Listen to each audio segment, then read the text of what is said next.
જય શ્રી કૃષ્ણ. હું સ્નેહા મારી પહેલી રસોઈમાં તમારું સ્વાગત કરું છું. આજે આપણે બનાવશું કાઠિયાવાડી દહીં તીખારી અને સાથે જ બિસ્કિટ જેવી ખસ્તા ભાખરી. જો તમને મારી રેસીપી પસંદ આવે તો વિડીયોને લાઇક, શેર અને ચેનલને સબસ્ક્રાઈબ કરવાનું બિલકુલ ના ભૂલતા. પહેલાં આપણે ભાખરીનો લોટ બાંધી લેશું. તેના માટે મેં અહીં 1 કપ ઘઉંનો લોટ લીધો છે. હવે આપણે એમાં સ્વાદ પ્રમાણે મીઠું નાખી દઈશું. 1.5 ટેબલસ્પૂન તેલ નાખશું. આ બંનેને લોટ સાથે સારી રીતે પહેલાં મિક્સ કરી લેશું.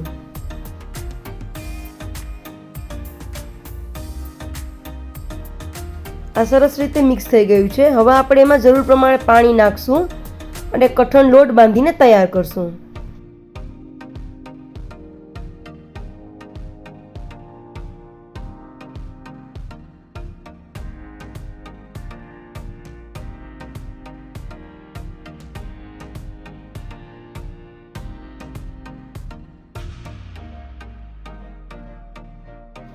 લોટ બંધાઈને તૈયાર થઈ ગયો છે. હવે આપણે એની ઉપર થોડુંક તેલ નાખશું અને તેની ઉપર સારી રીતે લગાવી લેશું, જેથી તે ઉપરથી સુકાઈ ન જાય.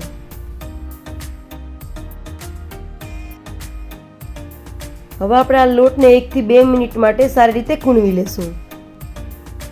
આપણો ભાખરી માટેનો લોટ છે તે પરફેક્ટ તૈયાર છે. હવે આપણે આમાંથી એક મોટું લુઓ નીકાળશું.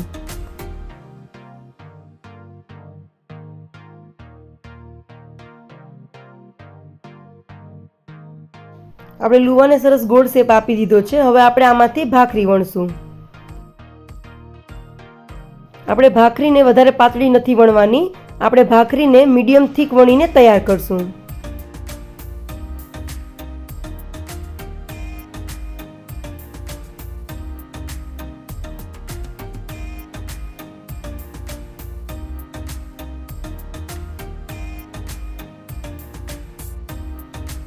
આપણે અહીં વધારે જાડી પણ નહીં અને વધારે પાતળી પણ નહીં એ ભાખરી વણીને તૈયાર કરી લીધી છે. હવે આપણે આની ઉપર ચાકુ વડે કટ લગાવી લેશું. હવે આપણી પરફેક્ટ ભાખરી બનીને તૈયાર થઈ ગઈ છે. હવે આપણે આને ગરમ તવી ઉપર શેકી લેશું. આપણી તવી પણ હવે ગરમ થઈ ગઈ છે, તો આપણે આની ઉપર આપણી ભાખરી શેકવા માટે નાખી દેશું. આપણે જે ચાકુથી કટ લગાવેલો ભાગ છે તે આપણે નીચેની તરફ રાખશું. ભાખરી એક સાઈડથી થોડી થોડી શેકાઈ ગઈ છે, તો આપણે એને પલટાવી લેશું. આપણે ભાખરીને સ્લો ફ્લેમ પર જ શેકવાની છે, જેથી આપણી ભાખરી છે તે સરસ ક્રિસ્પી બને. હવે આપણે તેની ઉપર થોડું ઘી લગાવી લેશું.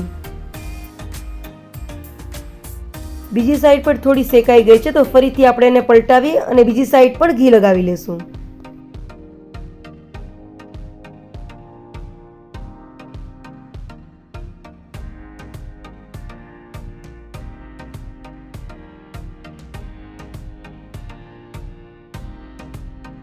હવે આપણે આ ભાખરીને બંને સાઈડથી આ રીતે થોડું થોડું પ્રેસ કરીને શેકવાની છે.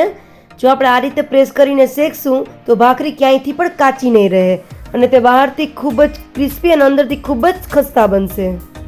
જો તમારી પાસે આ ખાખરો બનાવવા માટેનો ડટ્ટો હોય તો તેનાથી તમે પ્રેસ કરીને એને બનાવી શકો છો.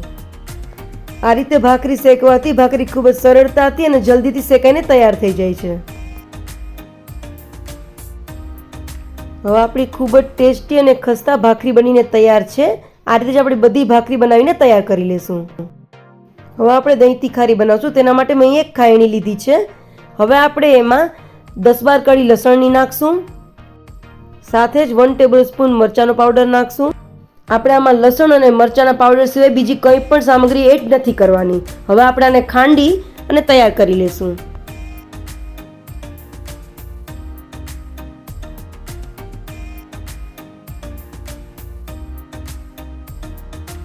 હવે આપણે આ લસણની ચટણી બનીને તૈયાર થઈ ગઈ છે.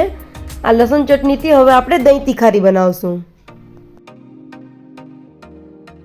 દહીં તીખારી બનાવવા માટે મેં 200 ગ્રામ દહીં લીધું છે. આપણે અહીં બહુ ખાટા દહીંનો યુઝ નથી કરવાનો. પહેલાં આપણે દહીંને સારી રીતે ફેટી લેશું.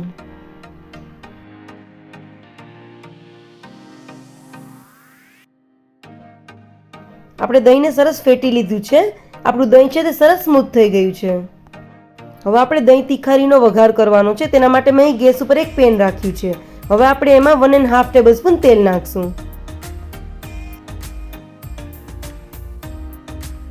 તેલ સરસ ગરમ થઈ ગયું છે. હવે આપણે આમાં 1/4 ટીસ્પૂન હિંગ નાખશું.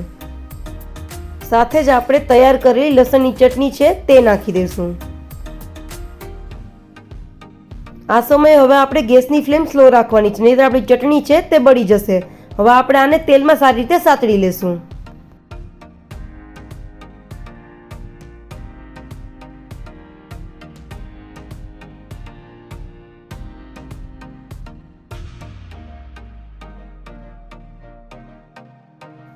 ચટણી છે તે સરસ સતળાઈ ગઈ છે અને લસણનો જે કાચો સ્વાદ છે તે પણ ચાલ્યો ગયો છે.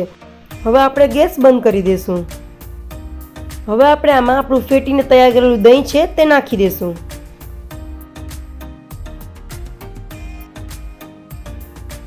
પિંચ હળદર નાખશું. હાફ ટીસ્પૂન ધાણા જીરું પાવડર નાખશું. સાથે જ સ્વાદ પ્રમાણે મીઠું નાખી દઈશું. દહીંને આ વઘાર સાથે હલકા હાથે મિક્સ કરી લેશું.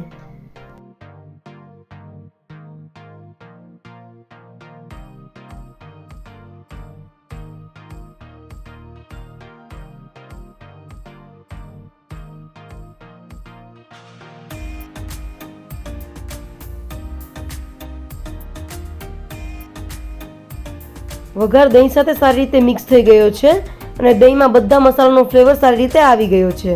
હવે આપણે એમાં થોડીક બારીક સુધારેલી કોથમીર નાખી દઈશું. હવે આપણી ખૂબ જ ટેસ્ટી કાઠિયાવાડી દહીં તીખારી બનીને તૈયાર છે. તો આપણે દહીં તીખારી અને ભાખરી સર્વ કરશું.